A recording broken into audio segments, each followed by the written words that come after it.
you know what I'm saying?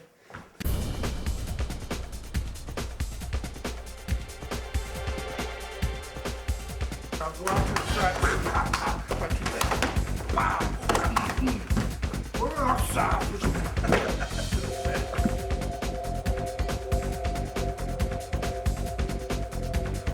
Wow, bitch, look at it. Bam! Oh, wow.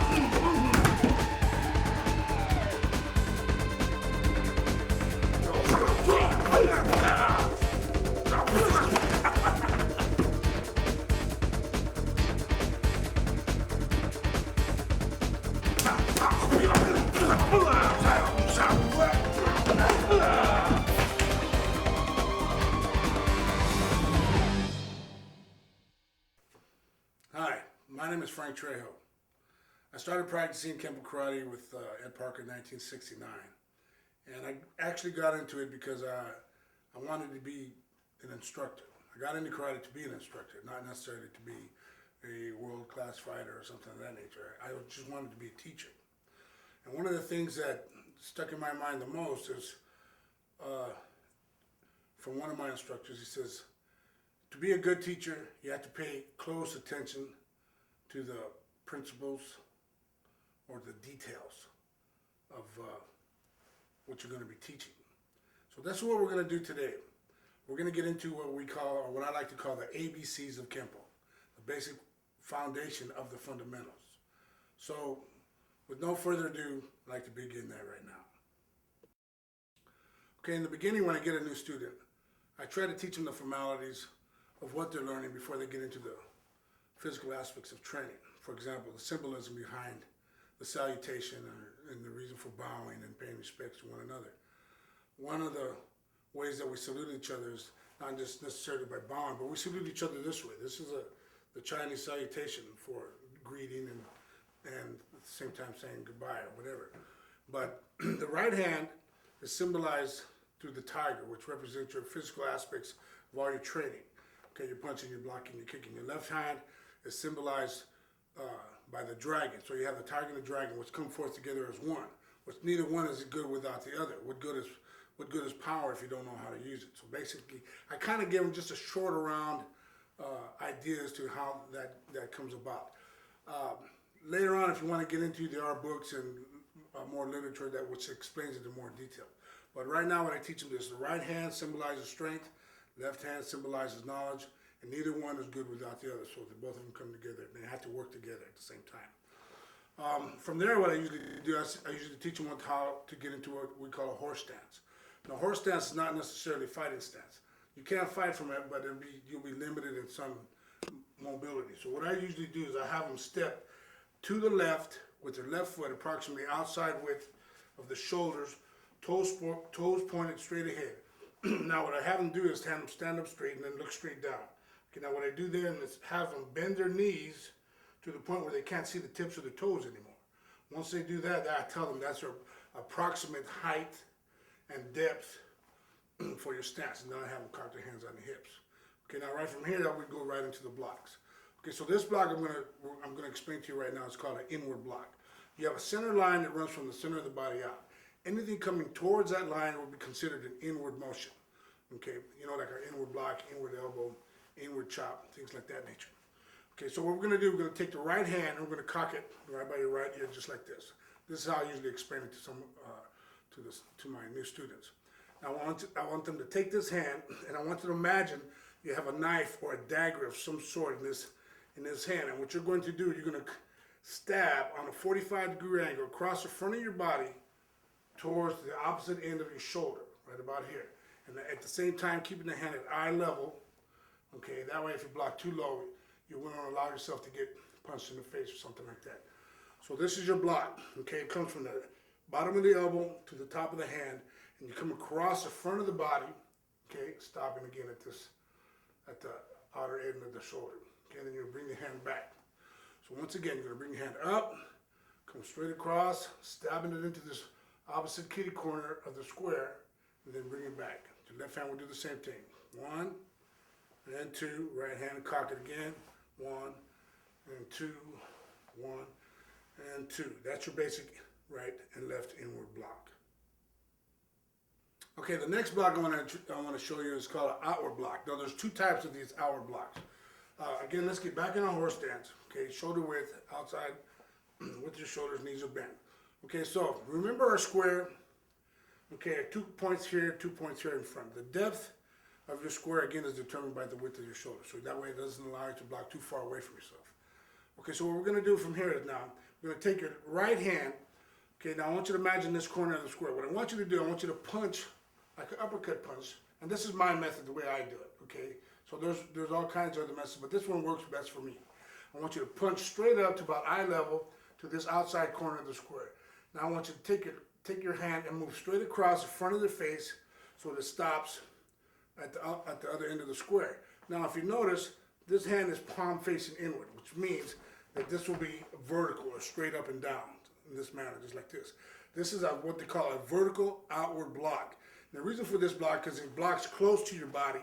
And if you're in close, if somebody has you in tight, and you don't have time to block or catch something that's farther away from you, this will be more stronger and more effective than like an extended outward block, which I'll show you later on.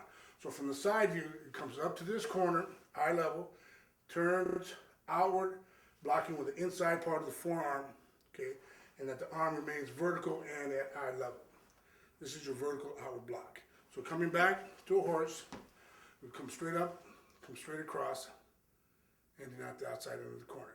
The opposite end now is to come on this side and straight across.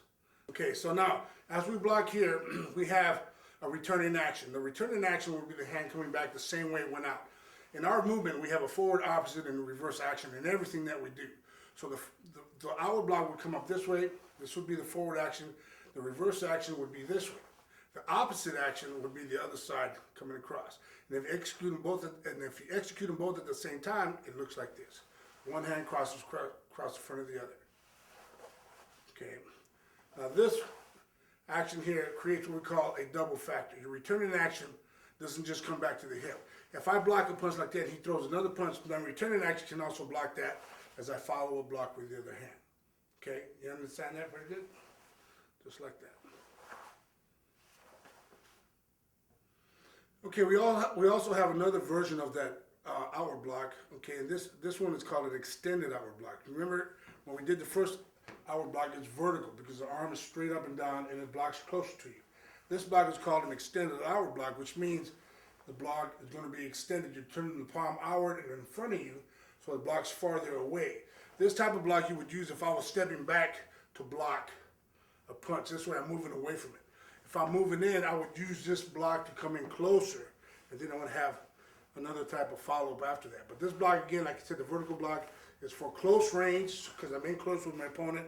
The other block is extended outward, which I would come up the same way, but I would torque the hand outward and away from myself, giving me that much more distance between me and my opponent. So from this position, I'd come straight up to the corner, just like I did in the first one, turn the hand outward and away from myself, so that the palm faces in front, and I'm just on the outside edge of my square. So return, again, applying the double factor, blocking this way,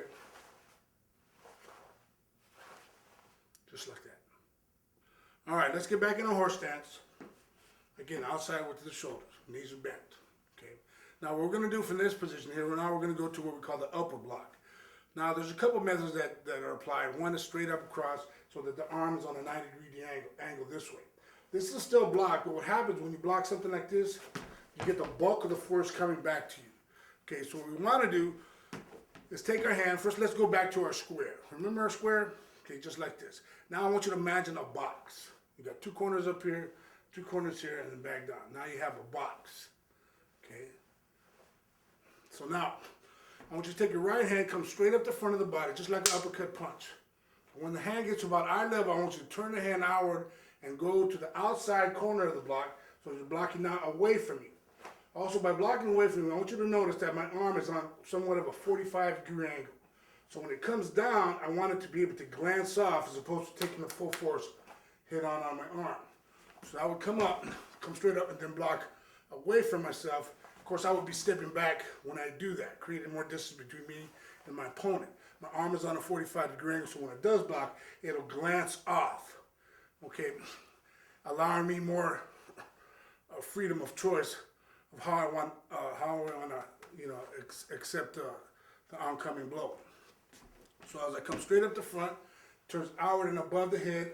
Again, the elbow's not down, it's up, so that you block above the head, not just throwing your hand up there. Okay, the other hand comes up underneath, and then outward and above. Across the center line as you do that, and as you return, always using that double factor to return as either a defensive maneuver or a check or a guarding yourself as the new block comes up. And this is called the upward block. Okay, so far we've covered the inward, outward, and the upward block. The next block we're going to do is called a downward block. And that's for low line cut, somebody kicking you low or punching you low, you're going to block downward with your hands. Let's get back on the horse again once more time. Okay, now this time, our square, remember our square, shoulder height? Okay, now I'm going to take this square, we're going to lower it down to our hips.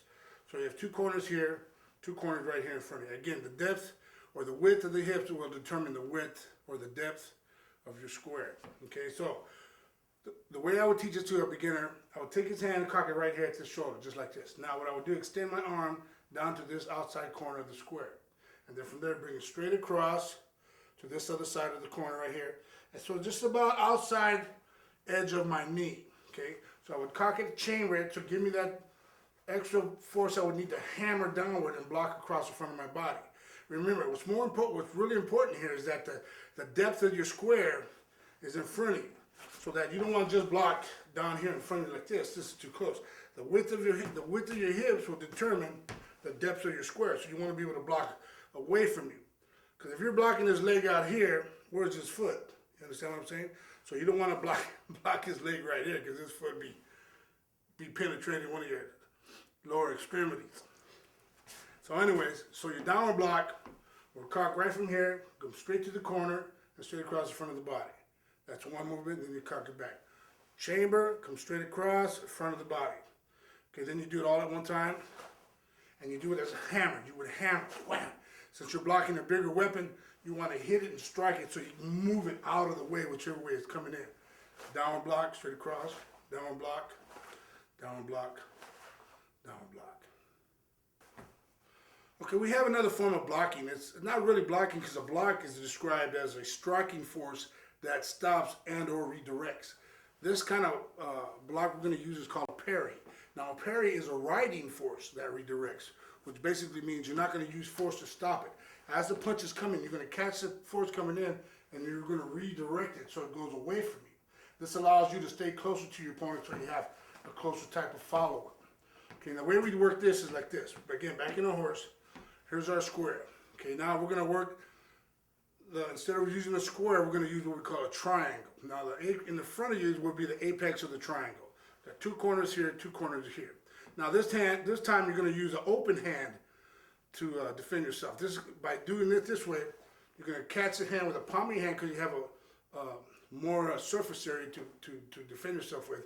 And what you're going to do, you come straight up to the apex of the triangle, and you're going to ride it back to the other outside corner or back to your shoulder. This allows a punch with a force to go past you. So you come straight up and ride it back. Again, keeping the hand at eye level. The other hand will come straight up, riding it back to the other side. So this is called a parry. Okay, now again, since we're coming from the outside in, this is considered to be an inward motion. So this would be a right inward parry, a left inward parry, a right inward parry, a left inward parry. And later on, we'll demonstrate this on other people so you get an idea as to how well the technique and how well we use them on other punches and things coming at you. Okay, one more time. Right inward parry, left inward parry, right inward parry, left inward parry. Okay, now, just like you have an inward block and an outward block, we also have an inward parry and an outward parry. Remember how we had the triangle come in front of us and we started from the apex coming back to us? This time we're going to start on the outside of the apex and we're going to ride it back to the same side. This is an outward parry. So as the punch comes, you're going to catch it on the way in and ride it back past you. So you have an outward parry coming from the across the center line to the outside part of your body. So this is an outward parry. You come straight up and back, straight up and back. One more time and one more time. These are outward parries. Okay, so for a side view, Again, the attacker's coming from the front. We'll go back to the inward parry first. As the punch is coming in, you're going to catch the punch. You're going to ride it past the center line back to your outside, to the outside of your shoulder. You come straight up and back. The side comes straight up and back. Now, the outward parry, again, remember your center line here? It comes on this side or the outside of the center line, comes across the front of the body and back to the same side. So you're crossing your center line as you parry the punch or whatever the attack is coming at you to the outside. And that's your outside parry. Okay, now, so those are your basic 4 types of blocks that we use in pretty much in any kind of style of karate that you would use. You have 4 basic blocks. We have some other ones that we will get into later on, but right now, I think I want to do is now get into some stances. Okay, now as you notice, we have a line that runs from the wall out to the front. We're going to use this line as our baseline to develop our stances, to work with our stances. We're going to start with our feet together here, okay? And what I want to do now, I want to step straight back. By stepping straight back, you're creating distance between you and your opponent. Okay, that's the first rule of Kenpo. Always create distance between you and your opponent. Therefore, if it can't hit you, it can't hurt you. So from here, we're going to allow ourselves to step back. Okay, now right from here, what I'm going to do, I'm going to take both of my feet and I'm going to turn them on a 45-degree angle so they're facing, again, towards the front or in that front direction. What I want to do now is make sure that my front toe lines up with my back heel.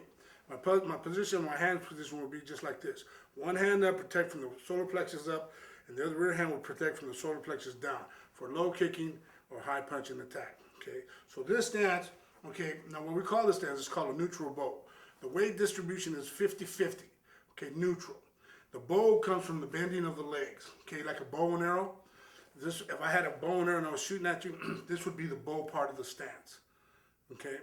So this is a call. Now, whatever leg is in front determines whether it's a right neutral bow or a left neutral bow. Since the left leg is in front, makes it a left neutral bow. Okay, so once again from the beginning, I'm standing with my feet together. My opponent comes or he positions himself for an attack. I would step back, pivot, and then side myself up, turn myself sideways.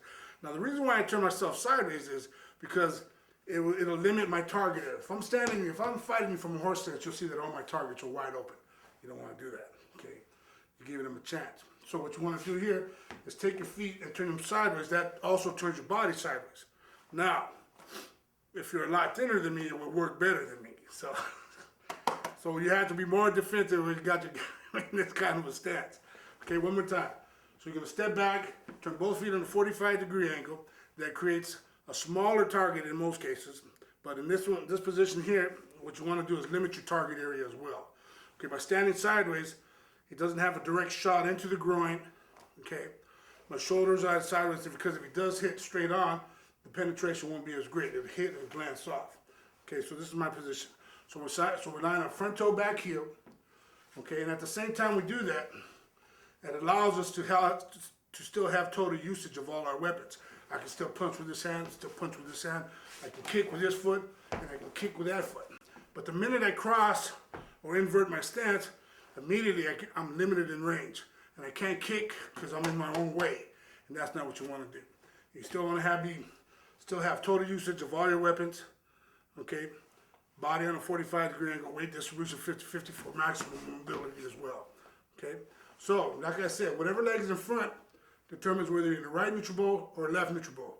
So this position now, if I step back with my left foot, my right leg is in front, then that makes it a right neutral bow. Back, left neutral bow, right neutral bow. Okay, so we just covered the neutral bows, right and left neutral bow. Okay, now remember the weight distribution and the way you align your feet is going to give you maximum protection. Line a front toe again like we did before, front toe, back heel. Again, your body's at an angle so that limits your target area. Okay, from here I want to explain into what we call a forward bow. Now a forward bow is kind of it's used for developing more reach and power when you're striking with the rear hand. And the way that works is, even though you're in a fighting position like this, punching right from here isn't really enough to give you the kind of force and the backup mass that you need to do the damage you want on your opponent. So what we're going to do, we're going to take ourselves and we're going to rotate our body so that all the weight comes forward. Okay, the weight distribution on here is 60 in the front, 40% of the weight on the back. Now, if you think yourself like pushing a car, you'd be in a forward position because you got your weight leaning in. So if I did it sideways, I'd be in a neutral ball position. I would take my rear foot and I would pivot it so it's straight ahead, locking the leg out. And again, if you notice the pushing position that I'm in, this leg that is being locked out right now creates what they call a bracing angle. By having a bracing angle, it keeps you from falling back. Okay. Also, by pivoting and rotating, you see that my body turns forward. So if I'm throwing a punch and I pivot my rear leg, that's where my power comes from. Okay, because it allows me, my body, to rotate and transfer weight forward, so it gives me more backup mass behind my punch. So I'm in a neutral position. I go to a forward bow position. Remember, the neutral is a bow position, neutral bow. Now, if we relate back to the bow and arrow stance, if this front part is a bow, this leg would be the arrow. Okay, bow and arrow stance. That's where that term really comes from. Neutral bow, but from here we call it the bow and arrow stance to give you an example as to what you see from there. Okay, so you're in a neutral position, forward bow, neutral position, forward bow, and again it's to give you more reach when you rotate and more power when you punch, so it gives you more backup mass behind your strike.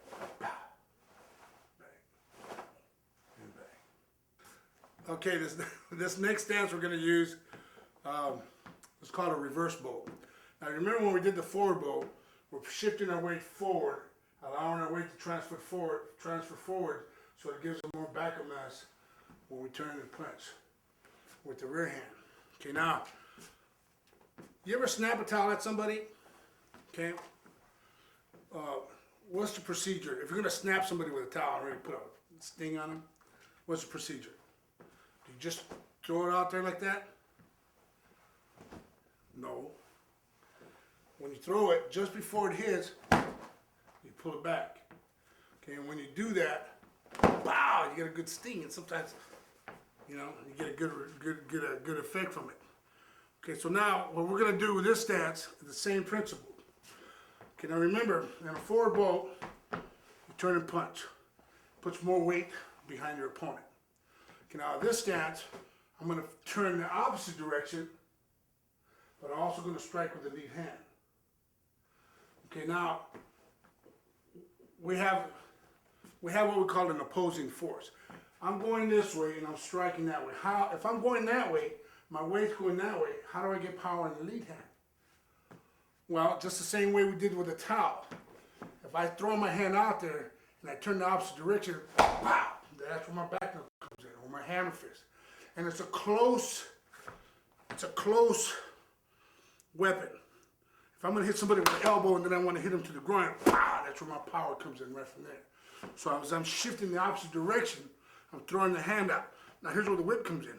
Just before it hits, my body turns, causing more, giving you a whipping effect in the rear hand. That's where your power comes on what we call the reverse bow. So if I'm doing a technique, bang, then I turn, that would my power be right from there. Okay.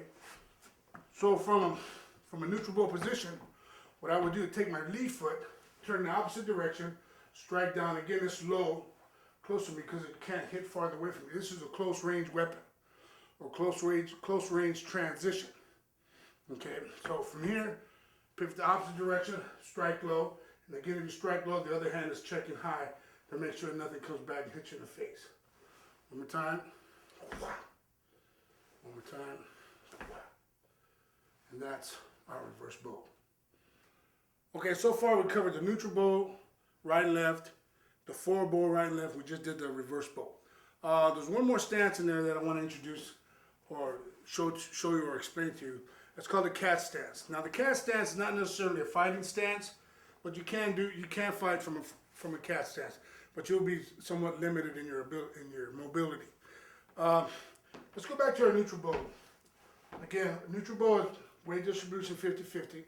Okay, the body on the 45-degree angle. Now your cat stance from this position, you're gonna draw back your right foot, and with the way you do that, if I use this line, my front toe will remain on this line as I draw my cat back. Okay, now the weight distribution goes from 50-50 to 90-10.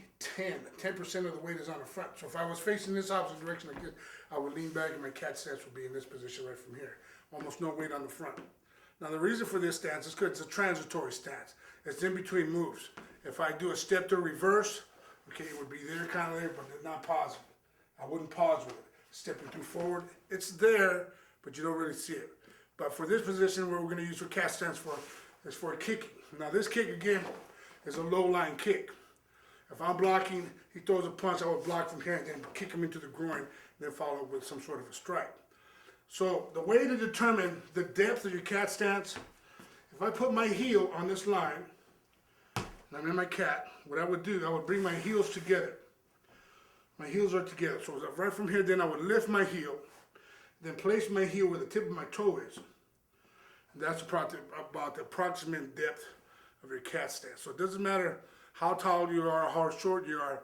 Okay, if you use this principle to gauge your distance, that would be your approximate depth of your cat stance.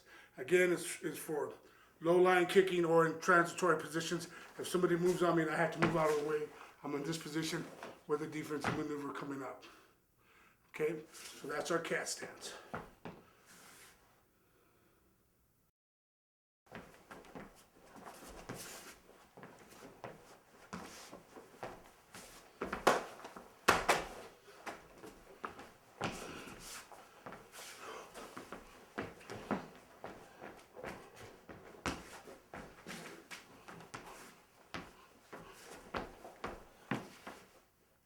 Okay, so far we've been working on stuff that's pretty much in a stationary position.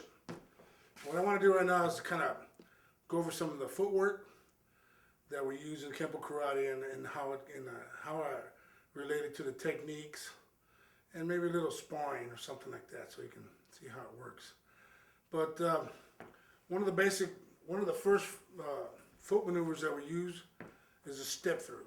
The reason why we use a step through in the beginning, because it teaches you how to throw a punch from the ideal phase of our training. Ideal phase meaning that when you throw a punch, you hold your position right there so that the other person can block and counter and do whatever his follow-up is from that position. It's not a real fighting type of position, but it allows you and it gives you a chance to block something that's being thrown at you. Okay, so the footwork that we're going to use right now is called a step through. And it's just like it sounds. I'm going to step all the way through. Okay, so from this position, I will just come in just like this. Step in, step back. Okay, now to break that down, when you step through, what you don't want to do is just to walk straight forward like this because it opens up your target areas. So what you want to do, if you're in a position, you've got to remember that we're in a front toe back heel relationship here. Okay, the step through is in transition. It's going from one position to another. So by doing that, what you're going to do, you're going to pass your feet right next to each other, just like this. Okay, so as we step through, we're going to pass, and then we're going to pivot out. So again, still maintaining our front toe back heel relationship, so that we're constantly protecting all our targets. This way, you step back, it would be the same way. Okay, this is our step through foot maneuver, forward and reverse. Okay, now we did it on the line this way. I want to do it from the side so you kind of get an idea as to how it looks from the side position. As I'm stepping through, feet come together, hands come up in position as we're transforming our forward, going forward in reverse. Okay. And still pivoting out so that we don't allow him to we don't allow any targets available to our opponent. So go forward, reverse, and reverse, and that's it. Okay, now that last transition was our step through forward and reverse. When you're moving on your opponent, you need to close a gap, like say for striking and things like that. You can use a step through to close a gap, but it doesn't necessarily give you that explosive maneuverability that you would need like if you were throwing punches. So our next foot maneuver is called a step drag. And I'm going to use this line here as a reference. When you step drag, you're doing two moves. Anytime you're moving forward on a step drag, the lead leg moves first. So if I did a step drag, I would step first, then drag my rear leg. Okay. If I did it quick, it'd be step drag, step drag. Now, if he was attacking towards us, we would use this in a defensive maneuver and step drag in reverse. Okay, step drag forward, step drag reverse. Now, if he was kicking at me and he threw a kick, I would step back, down block, and counter with a punch. Okay, now if I was punching at him, I would use a step drag to close the gap and throw the punch at the same time. That's how I would use a step drag.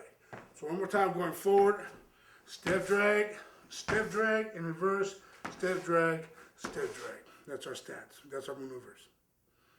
Okay, so now we got step drag, forward and reverse. We got a step through, forward and reverse. Now, the other foot maneuver we use is called a drag step. Now with a drag step, you're gonna move one whole stance. Instead of a little step forward, a little step back, you're gonna use a whole stance to move away from your opponent. Like if he was kicking at me, or if I need to close the gap even more, I would drag step, coming closer to him. Drag step, drag step. If he's coming at me, I could drag step to get more distance between myself and my opponent. If I drag step, it'd be totally moving away from a kick. But if I needed to use a drag step to kick at him, I'll step up and kick, and then I would use that movement to get closer to him. Whether it be using a roundhouse kick, drag side kick, any kind of maneuver like that. Even if it's just a step up and grab and punch, I can use that foot maneuver like that. So I'll drag step, come in this angle, bring the back foot up, one length, and step out. Drag step forward, drag step reverse. All right, now we've covered most of the basic fundamentals as far as stances and footwork and blocking and things like that. I want to get a couple of the strikes before we finish this volume on the ABCs of Kenpo. Let's start out with some punches. When we do our basic punches, what we want to try and concentrate, and when we strike, we want to try to make sure that the wrist, since you're not wearing like a boxing glove or anything like that, in boxing you wear a hand wrap, and that tightens up the hand. And the reason for that is to protect the hand. The boxing glove goes over that to add more protection to the hand, because they don't care if you knock the other guy's head off or not. They just want to make sure you don't break your hand. So that's the reason for the hand wrap and the boxing glove. Well, in the street, you're not going to have time to wait time out, got to put a hand wrap on to put a boxing glove. You're going to have to fight for what you have right there. So, but there's proper ways and improper ways to throw punches. If you're not careful and you hit wrong, you can break the smaller bones in your hand. So what you want to try to concentrate on is striking with the two biggest bones in the hand. That's the first two knuckles in the front of the hand this way. Also, when you punch, you want to make sure that the wrist is straight. Okay, because if the wrist is bent just a little bit, there's a possibility of collapsing the wrist. Or if the wrist is up a little bit, you hit and break your fingers. Okay, so what you want to try is to aim with the first two knuckles. Also, at the same time when you punch, you'll notice that the two bones in the knuckles line up with the two bones in the wrist. That'll give you more backup mass or backup support when you make contact when you hit. So when you throw your punch, it's nice and straight. The two bones line up with the two bones in the wrist, give you more backup mass when you punch. Now, from a horse stance, we would teach like this. Basically, get back in a horse like this. Now, when you punch, what we try to do, and what I try to tell my students in the beginning, is to let the elbow rub alongside your body this way when you throw your punch. This allows the elbow to stay right behind the hand, making it easier to come out straighter when you punch. That way you're not just winging your punches. Also, when the elbow gets to about to the end of your body, that's when you basically want to turn the hand over, or that's when you want to add your torque to your punch, right at the very end. And you want to be totally relaxed to the point of impact when you throw your punch. Okay? So this allows the elbow to stay in, keeps